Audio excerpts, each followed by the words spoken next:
Hello and welcome to my YouTube channel. जैसा कि आपको पता है यूनिट नंबर 4 को हमने स्टार्ट किया है और उसका जो टॉपिक सेकंड है जिसका नाम अनएम्प्लॉयमेंट है। पहले हमने पॉवर्टी को समझा, आज हम अनएम्प्लॉयमेंट को समझेंगे। अनएम्प्लॉयमेंट क्या होता है, इसको इसके टाइप्स क्या होते हैं, इसके मेजर कॉजेज़ क्या हैं और अनएम्प्लॉयमेंट को रोकने के लिए गवर्नमेंट ने क्या क्या मेजर्स लिए हैं वो भी हम समझेंगे। तो चलिए समझते हैं पहले अनएम्प्लॉयमेंट कंसेप्ट को। अनएम्प्लॉयमेंट होता क्या है, अनएम्प्लॉयमेंट किसे बोला जाता है, ठीक है। एक अनएम्प्लॉयड हम किसे बोल सकते हैं। Unemployment occurs when a person who is actively searching for job.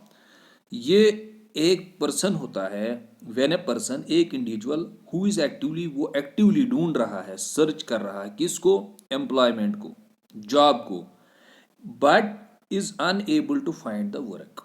ठीक है, उसको जॉब नहीं मिल रहा है। सिंपल कंसेप्ट है, एक इंडिविजुअल है, ये जॉब करना चाहता है, ये काम करना चाहता है, लेकिन इसको काम नहीं मिल रहा है, तो हम क्या बोलेंगे, हम इसको बोलेंगे ये क्या है, ये अनएम्प्लॉयड है। अब अगर लोग बहुत सारे हैं, वो काम करना चाहते हैं, उनको काम नहीं मिल रहा है, तो इसको हम क्या बोलेंगे, अनएम्प्लॉयमेंट। ठीक है, अनएम्प्लॉयड बोलेंगे इंडिविजुअल को, अनएम्प्लॉयमेंट बोलेंगे बहुत सारे लोगों को, इनको जॉब नहीं मिल रहा। अब इसके उल्टा, इसका उल्टा दूसरा कंसेप्ट याद रखें। अब अनएम्प्लॉयमेंट है, जॉब अवेलेबल है मार्केट में, लेकिन इंडिविजुअल जो है वो विलिंग नहीं है, वो जॉब नहीं करना चाहता है, तो उसको अनएम्प्लॉयमेंट नहीं बोलेंगे। दोनों सिचुएशंस आप याद रखेंगे अपोजिट डायरेक्शन में। इंडिविजुअल के पास वो काम करना चाहता है, उसको काम नहीं मिल रहा है, उसको जॉब नहीं मिल रहा है, तो अनएम्प्लॉयड। जॉब है, काम है, लेकिन वो काम नहीं करना चाहता, ही इज नॉट अनएम्प्लॉयड। ठीक है, याद रखिएगा। उसी को हमने कहा unemployment is often used as a measure of the health of the economy. और अनएम्प्लॉयमेंट से ही मेजर किया जाता है किसको, हेल्थ ऑफ द इकोनॉमी के। इकोनॉमी की हालत कैसी है, व्हाट डज मीन, इकोनॉमी की हालत क्या होती है। इकोनॉमी की हालत मतलब होती है इकोनॉमी क्या डेवलप्ड है या लेस डेवलप्ड है। ठीक है, अनएम्प्लॉयमेंट से ही पता चलता है। अगर इकोनॉमी डेवलप्ड है, इकोनॉमी अच्छे तरीके से फंक्शन करती है, तो वहाँ अनएम्प्लॉयमेंट ज़्यादा नहीं होगा। और अगर अनएम्प्लॉयमेंट ज़्यादा होगा, उसका मतलब इकोनॉमी में कुछ गड़बड़ है। ठीक है, the most frequent measure of unemployment is the unemployment rate. अगर आपको पूछा जाएगा कि अनएम्प्लॉयमेंट को कैसे मेजर किया जाता है, उसे हम बोलते हैं अनएम्प्लॉयमेंट रेट। उसका मतलब वो कैसे हम मेजर करते हैं वो भी आपको याद रखना। अनएम्प्लॉयमेंट रेट यहाँ मैंने लिखा है, unemployed workers divided by total labour force into 100। इससे हम क्या देखते हैं, अनएम्प्लॉयमेंट रेट क्या है, ये इसके लिए फार्मूला है। ठीक है, एक कंट्री, एक स्टेट में अनएम्प्लॉयमेंट रेट कितनी है आप देखते हैं। National sample survey organisation NSSO क्या कहता है, define unemployment, define employment and unemployment. ये क्या कहता है, एम्प्लॉयमेंट क्या होता है, अनएम्प्लॉयमेंट क्या होता है। ये कहते हैं working engaged in the economic activities. कोई भी आदमी जो भी इकोनॉमिक एक्टिविटीज काम करे, इकोनॉमिक एक्टिविटीज मतलब वो काम जहां से उसको पैसा मिल रहा है, तो उसको हम क्या बोलेंगे, वो एम्प्लॉयड होता है। Seeking or available for the work, उसको बोलते हैं अनएम्प्लॉयड। कोई ढूंढ रहा है, ठीक है, उसको बोलते हैं हम अनएम्प्लॉयड। देन उसके बाद आपको ये याद रखना है, द टू फर्स्ट, सॉरी एक सेकंड, उसके बाद आपको ये याद रखना अनएम्प्लॉयमेंट रेट कैसे मेजर किया जाता है। अभी मैंने ऊपर भी बोला था, unemployed workers divided by total labour force into 100, इससे अनएम्प्लॉयमेंट रेट मेजर करते हैं इंडिया में। Types of unemployment in India, ये आप समझेंगे। अब ये क्या होता है types of unemployed in India. पहला आपको याद रखना है डिसगस्टेड अनएम्प्लॉयमेंट। डिसगस्टेड अनएम्प्लॉयमेंट का मतलब क्या होता है, ये आपको सिंपली याद रखना है। सिंपली मतलब, इसका मतलब ये होता है where more people are employed than the actually needed. अगर आपके पास कोई काम है, आपको इसमें 4 लेबर चाहिए, 3 लेबर ये काम कर सकते हैं, आपने इसमें 6 लगाए, तो इसको क्या बोलेंगे हम, इसको बोलेंगे हम डिसगस्टेड अनएम्प्लॉयमेंट। जहाँ 2 आदमी की जरूरत, वो काम ज़्यादा 10 कर रहे हैं। जैसे एग्रीकल्चर में आप देखोगे, एग्रीकल्चर या हमारा हॉर्टिकल्चर है, यहाँ वहाँ 5 आदमी काम कर सकते हैं, बाकी कोई और काम कर सकते हैं, तो उससे इकोनॉमी ज़्यादा जनरेट होगी। लेकिन सारी फैमिली, अगर घर में 20 लेबर है, 20 के 20 वही काम करते हैं, तो उसको उसको बोलते हैं डिसगस्टेड अनएम्प्लॉयमेंट। सिंपल है। सीजनल अनएम्प्लॉयमेंट होता है, it is an unemployment that occurs, जो during certain seasons of the year होता है। Agriculture labour in India rarely have the work throughout the year. जैसे एग्रीकल्चर सीजनल मतलब season में काम होता है। जैसे आप हार्टिकल्चर में देखेंगे, अक्टूबर नवंबर और दिसंबर में काम, अक्टूबर नवंबर इन दोनों 2 महीनों में हार्टिकल्चर में सबसे ज़्यादा काम होता है, लेकिन उसके बाद ये लोग क्या हो जाते हैं, ये लोग अनएम्प्लॉयड हो जाते हैं, उसके बाद इनका काम ही अवेलेबल नहीं होता। तो ये भी एग्रीकल्चर में होता है, सीजनल अनएम्प्लॉयमेंट, सीजनल एम्प्लॉयमेंट। फिर होता है स्ट्रक्चरल अनएम्प्लॉयमेंट। स्ट्रक्चरल अनएम्प्लॉयमेंट का मतलब क्या होता है, इसका मतलब होता है, देखिए स्ट्रक्चरल अनएम्प्लॉयमेंट आप याद रखेंगे, जॉब, इस जॉब के साथ स्किल। जैसे अभी कंप्यूटर सिस्टम आया, एग्जांपल से समझ, अभी कंप्यूटर सिस्टम आया तो जॉब, जो सारे जॉब्स जो चेंज हो गए थे, जो राइटिंग से चेंज हो गए, वो किस में चेंज हो गए, जिसको कंप्यूटर आता होगा तो उसी को आजकल जॉब मिलेगा, ठीक है। लेकिन स्किल, इस जॉब के लिए स्किल चाहिए। अब सोसाइटी में क्या है, लोग लोग जॉब करना चाहते हैं लेकिन उनके पास ये स्किल अवेलेबल नहीं है, तो वो क्या हो जाते हैं, वो अनएम्प्लॉयड हो जाते हैं। तो इसको बोलते हैं स्ट्रक्चरल अनएम्प्लॉयमेंट, ठीक है। उसी को हम कहते हैं the category of unemployment arising from the mismatch between the job available in the market and skill available in the workers. या जब मिसमैच हो जाता है कि आपका स्किल कुछ और है लेकिन जॉब्स अवेलेबल जो है वो कुछ और स्किल की डिमांड कर रहे हैं। साइक्लिकल अनएम्प्लॉयमेंट मतलब होता है वही फॉल एंड राइज, ठीक है।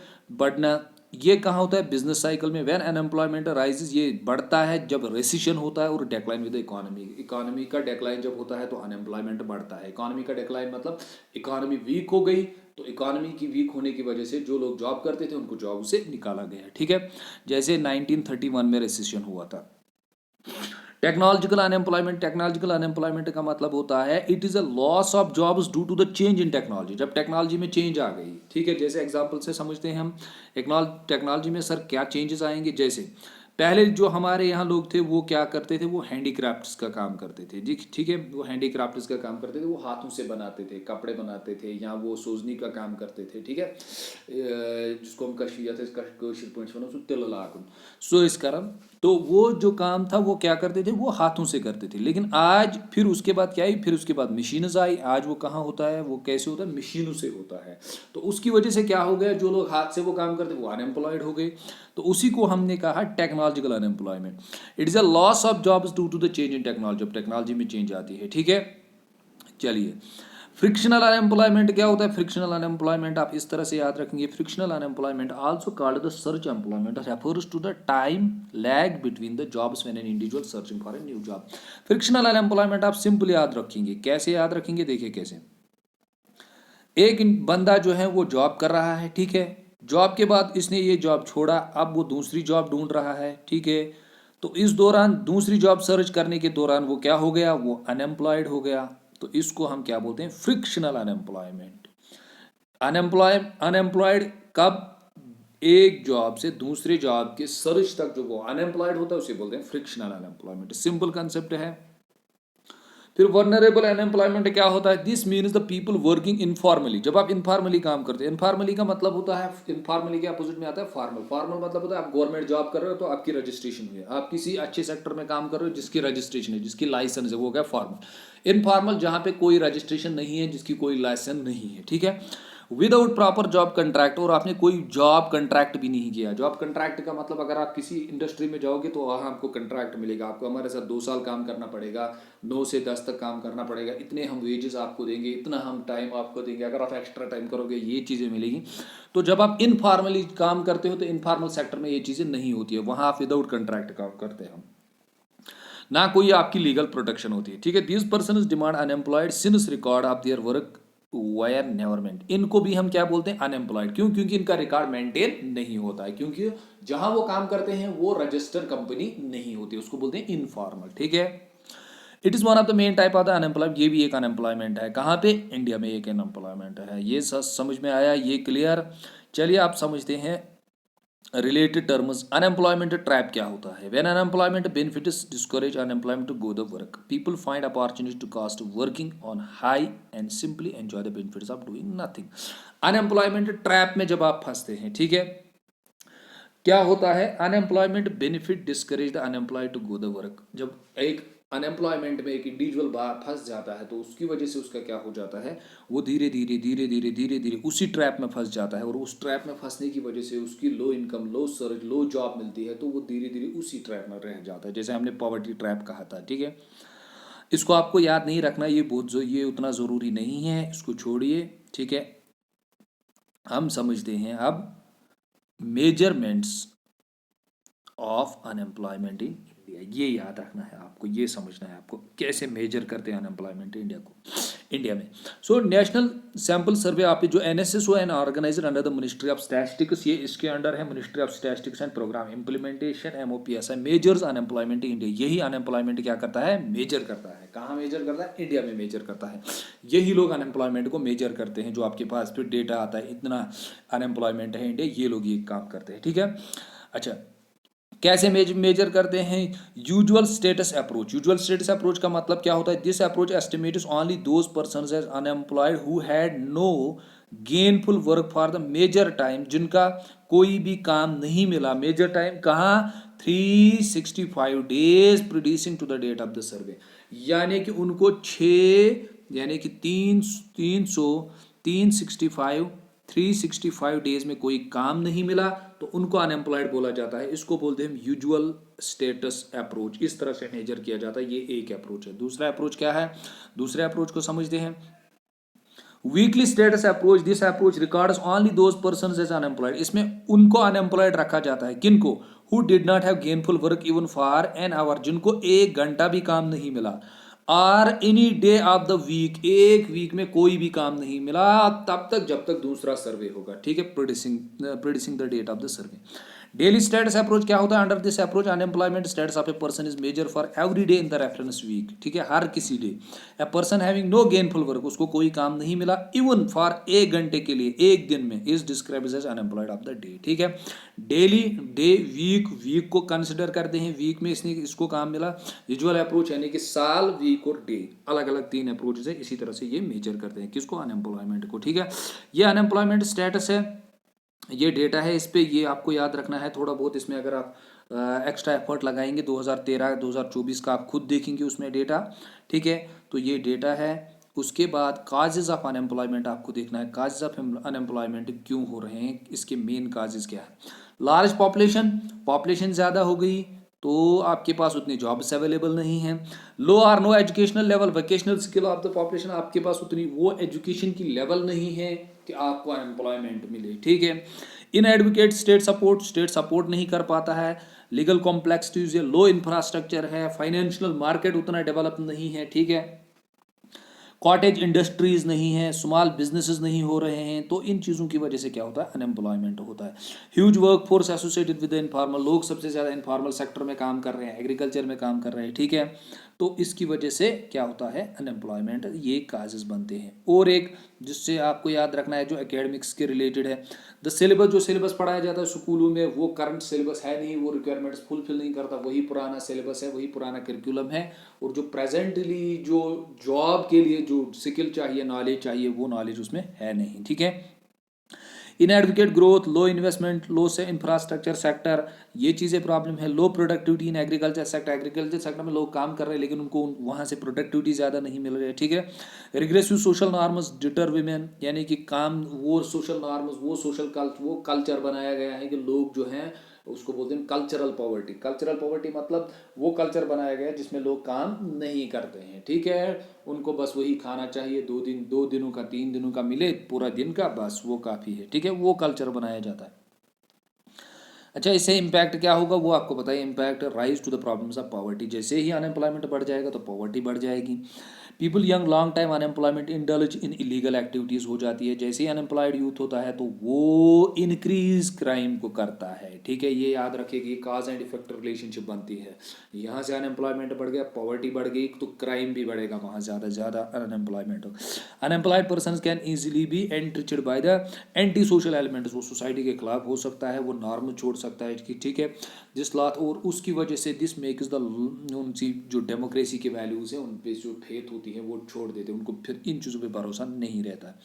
अनएम्प्लॉयड पीपल अब गेटिंग एडिक्टेड टू ड्रग्स होते हैं, अल्कोहल, अटेम्प्ट टू सुसाइड कर सकते हैं, leading to loss human sources of the country. Finally country का लॉस होता है, जो ह्यूमन सोर्स है वो खत्म हो जाता है। अफेक्ट्स इकोनॉमी को भी अफेक्ट करता है, ठीक है। तो ये सारी चीज़ें हैं जिससे क्या हो सकता है, जिससे इम्पैक्ट पड़ेगा, किस पे पड़ेगा, एक कंट्री पे या एक सोसाइटी पे जहाँ पे ये चीज़ें होंगी। Steps taken by the government, sir क्या कोई स्टेप लिया है गवर्नमेंट ने इसके लिए? यस, वो देखते हैं। Integrated rural developmental programme IRDP, जिसको लॉन्च किया गया 1980 to create full employment of in the rural areas. गाँव में एक प्रोग्राम डेवलप किया गया इंटीग्रेटेड रूरल डेवलपमेंट, ताकि उनको काम मिले वहाँ पे, उसकी वजह से क्या हो जाए, जो अनएम्प्लॉयमेंट है वो कंट्रोल में आ जाए। Training of rural youth for the self employment, self employment उनको दिया जाए, उनको ट्रेनिंग दी जाए। जैसे आज आप देख रहे हो, जैसे ये क्रिएट किए गए ये वोकेशनल ट्रेनिंग जहाँ दी जाती है, जैसे वो हर किसी डिस्ट्रिक्ट को ये दिए गए, क्या बोलते हैं इनको, IIT दी गए, ठीक है। और ये सेल्फ अनएम्प्लॉयमेंट 1797 में आया, ताकि रूरल के जो यूथ है उनको क्या मिले, उनको जॉब मिले, उनको स्किल मिले, ठीक है।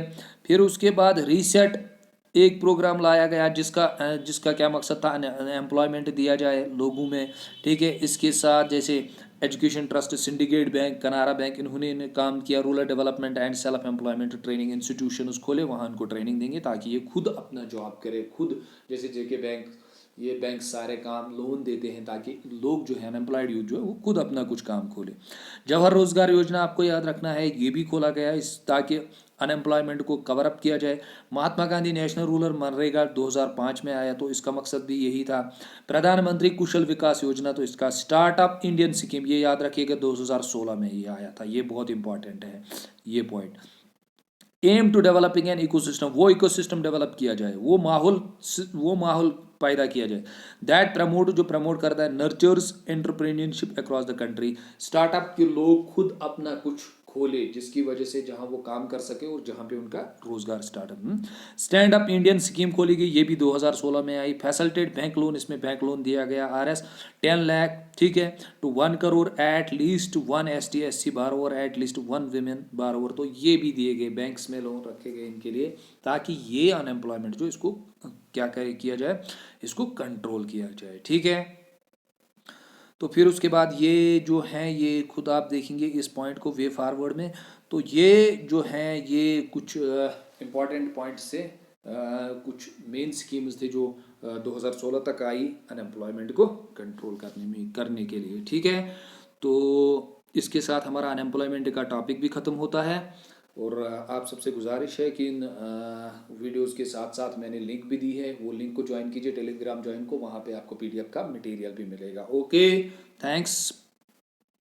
पढ़ते रहिए, कंटिन्यू पढ़ते रहिए, होप मत छोड़िए, अपना 100% दीजिए।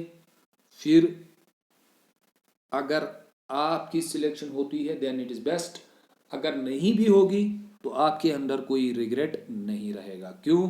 क्योंकि आपके अंदर ये रिग्रेट नहीं रहना चाहिए मैंने मेहनत नहीं की, आपके अंदर ये रिग्रेट नहीं रहेगा कि मैंने मेहनत नहीं की। आप कभी भी बैड फील नहीं करोगे जब भी आपको याद आएगा, ठीक है। 100% आपने दीजिए, फिर सिलेक्शन जो है वो सेकेंडरी मसला है, प्राइमरी जो अभी है वो आपके लिए ये है, 100% कीजिए। Okay, thanks to all.